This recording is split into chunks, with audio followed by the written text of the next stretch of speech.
Big ideas in small bites. This is Byte-Sized, brought to you by Accenture. Welcome to Byte-Sized, the podcast where we unpack big ideas in bite-sized conversations. I'm your host, Bella Thornely, Accenture's UK and Ireland Centre Advanced Gen AI lead, and today I'm thrilled to be joined by a retail industry heavyweight, Roger Burnley. Roger is one of the UK's most respected business leaders, having served as CEO of Asda and held numerous senior roles at Sainsbury's. Master of customer insight and transformation, credited with scaling Asda's online grocery business to over 1 million orders per week, we're going to have a lot to discuss today. So, let's dive in. Roger, welcome to Byte-Size. It's an absolute pleasure to have you here. We've obviously only got 20 minutes and we have a very long career to go through on there. So please, what has a potted version from retail graduate to CEO in a retail industry been like?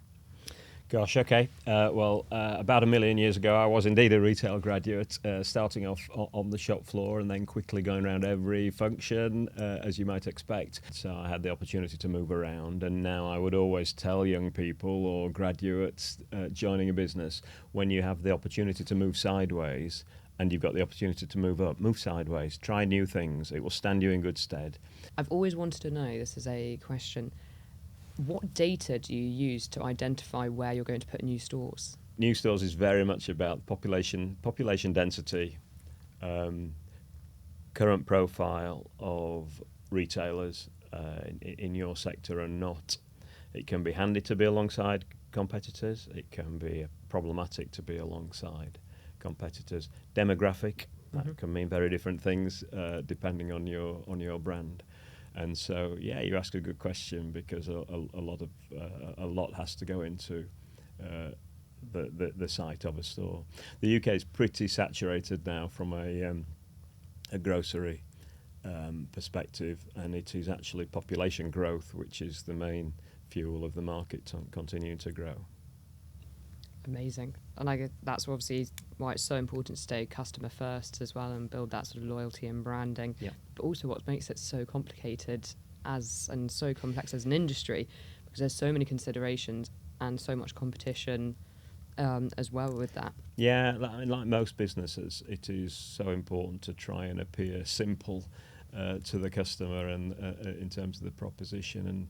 And nobody admits, at least, to getting too excited about going grocery shopping, albeit that over 85% of the population still choose to do that in person, not online. So people must like supermarkets still a little bit.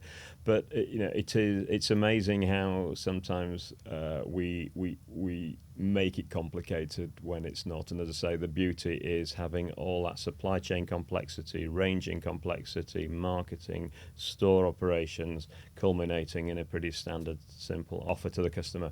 One of the great myths that always makes me smile or makes me have my head in my hands is that supermarkets deliberately move things round to get you to go and shop new things. That is not the case. True? It is merely that space is limited, and to move things around you need to have the right adjacencies, so we've no option but to move this and here. But retailers have their heads in their hands when they need to do that, and it is therefore, I can reveal today, a myth that is any sort of deliberate marketing strategy. And you mentioned as well that it was obviously quite handy sometimes having your competitors around. Is that with the sort of supply chain logistics? Do you share any time at all, at the online vans or any of your transport? Yeah, no, it was very much around the either the demographic of a customer set that you're targeting, or just being pretty close to a competitor can be quite handy if you believe in your brand and your ability to take customers and sales from that competitor. Interestingly, though, as supply chains get more and more efficient and the logistics networks get more and more efficient, very, very seldom is a vehicle empty. It's a very complex network across the suppliers and the stores, and that does result nowadays in some things being delivered to competitors for the sake of efficiency. What is the most exciting transformational piece of work that you have done that you look back on and go, wow, that was a game changer? I would almost certainly go straight to AI and what is happening with AI and agentic AI. I will go back a little bit further, and I'm actually going to say COVID and what happened in COVID, because clearly I need to frame COVID that it was desperately difficult for many people and indeed tragic for some people. But from a business perspective and a retail perspective, it was most certainly a game changer. And from your experience, obviously, your entire sort of career, do you think you led some transformational change that actually set up potentially for success during COVID, or laid those foundations? What was your moment as well? So we went from panic buying and a real worry, I think, of a level of civil unrest to within a few days of lockdown of remarkable compliance. We all closed our offices, as most businesses did, obviously, overnight, but yet carried on operating in a very, very busy environment. We had to manage colleagues and customers genuinely fearful of distancing and how to show up and feel safe in stores. There was a huge move to online. So the online grocery market in the UK has been steady away at around about 10% of the market. That shot up to 20-odd% very, very quickly. So obviously lots of change, big shift. You're also credited with scaling online sales for Asda to sort of 1 million orders per week. What were the sort of key principles that you stuck to that were still valid? First of all, in general terms, for any sort of change, a change has to have a purpose. And whether that's a change of a specific project or a shift in an organisation's outlook or positioning, it has to have a purpose. So, the difference in we are going to change 5,000 checkouts because the software is going out of support life versus we are going to transform the front end of our stores so that customers get the smoothest, fastest, hassle-free experience possible. Is a world of difference in terms of bringing the business with you and having a reason. But what's relevant, I think, to the next point on change in general is people and your approach to change. And that was an example where it clearly made sense to do it in the line and have the online teams themselves bolstered and equipped, but while they're doing the day job, to also work out all those pinch points and additional capacities and how we can effectively double our throughput. And would you say that was your differentiator through that? Not sure, to be honest, but it certainly was the part of the success, very much part of the success of doing that. Whereas many projects are better with the exact opposite approach. Obvious ones would be a new distribution centre, a sustainability store. Having a store which is at the leading edge of all things sustainable. That is best with a team taken offline who can go and push the boat out without being encumbered by how we do things currently or by a day job. So choosing which of those approaches is important up front, and then choosing the people. So when you do that and you choose a separate team, the organisation really watches to see who that team is and who the leadership, whether it's you personally as the leader or which leader you choose in the organisation to lead or of the senior team to lead. All eyes are watching, and if it's not seen as someone who's a real top talent, then of course that makes a statement about the importance and the sustainability of that change. So we talked about, obviously, really important with change management, obviously being the sort of customer first, keeping them in mind, really being purpose driven on that. Obviously, the approach to change and the people and the sponsorship and leadership. What is your approach to keeping the customer first? Retail is a pretty natural place to keep the customer at the heart of what you do. And then grocery retail, you've no choice but to keep the customer at the heart of what you do because it's such a competitive industry. But I think then the other thing that lends itself to being very customer focused is that your customers are so accessible. So it is very easy to watch customers, to see customers making their choices and decisions. and to talk to customers. Even as the CEO, were you on the ground? Very much so, very much Yes. so, yes. And it becomes the hardest thing to do because, of course, you haven't enough hours in the day. As I look back, I would pride myself on showing up around a lot of the country, a lot of the time, and covering the geography, as did many of my team. I was about to say, when you talk about sponsorship and leadership, I'm sure that made a huge difference for you actually being there and asking questions. Yeah, the data doesn't tell you everything. That you often have a doink moment in store, and customers are always very savvy and very forthcoming. It also keeps you really humble to talk to customers, especially of a retailer like Asda. And so I would also do listening groups regularly. When times are hard, people instantly start shopping around more and spending less per basket and shopping more frequently. So you can see that develop in a matter of weeks when, if there's a move in the budget, for example. And then you see people beginning to shop own label more than brands. And so spotting some of those bigger trends from the data. But then I'd always want to go and often annoy my team by getting right into a specific, because I think in big organisations it's very easy to rationalise something as just a one-off. And of course it often is.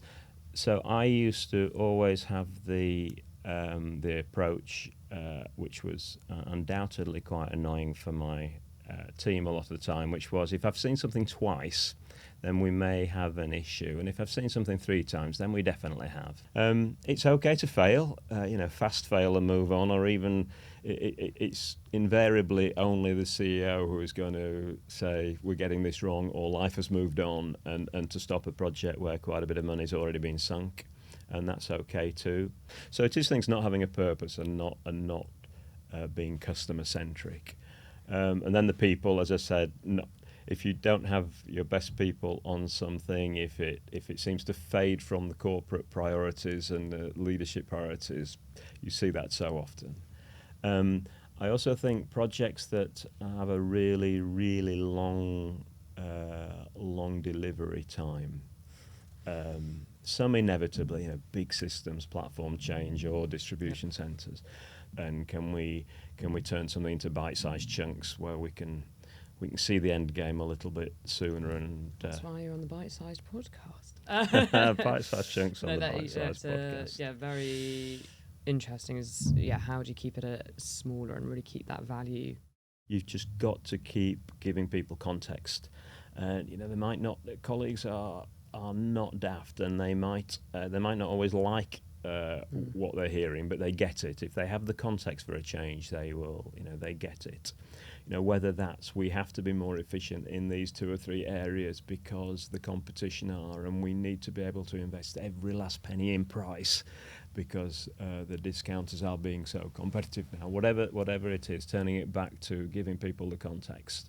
And telling stories. I often think a CEO's job is to tell stories and paint a vision and bring people along with you. I think that storytelling, because obviously it is so important, that communication, taking everyone on the journey, but that storytelling nearly has to change at every level. So, whether that is colleagues on the ground or whether it's sort of line managers or up into your sort of C-suite, how do you adjust the storytelling? I think back in the day, pre-social media, really, but back in the day there was a difference. Businesses tended to have a difference between their internal comms and external comms, and those days are long gone. And you still sometimes see businesses trying to have different internal comms and external comms, and that doesn't work. And I always used to have as a guiding principle that we had to tell our colleagues first. Whatever it is, we told our colleagues first. Great point. I mean, especially, again, I think that's one of the big challenges when we sort of talk about AI is around that trust and transparency, is if you're not telling your colleagues first, how can they trust you? Because you're not showing trust in them as well as part of your team. I think it's really interesting, actually, Bella, that people I think are very cagey and nervous around the story of AI taking jobs, and so the narrative that AI won't take jobs, but it will enrich jobs is a much more comfortable place. But the reality is it's going to do both, isn't it? It is going to do both. And therefore, for businesses and retailers to work out how to tell that story, but tell it well, and still give people the confidence that there are other roles. There's a future, even if at some point that future isn't going to be in the business or the role you're in now. Where do you think AI is going to really take off when it comes to the retail industry? When we're talking about agentic AI being the customer, in essence, when we're talking about websites and propositions needing to appeal to agentic AI as opposed to the human customer who has sent that agentic AI on a mission. Secondly, I think price is going to really impact. So the electronic shelf edge labels that you will increasingly see as a customer in retail, that technology has been around to do that for absolutely ages, but nobody's quite had the business case. Nobody's quite felt that having 20 or 40,000 of those to maintain in a store, to purchase and maintain per store across an estate, quite has the business case to do it. And they've come down and down in price and got better and better in quality.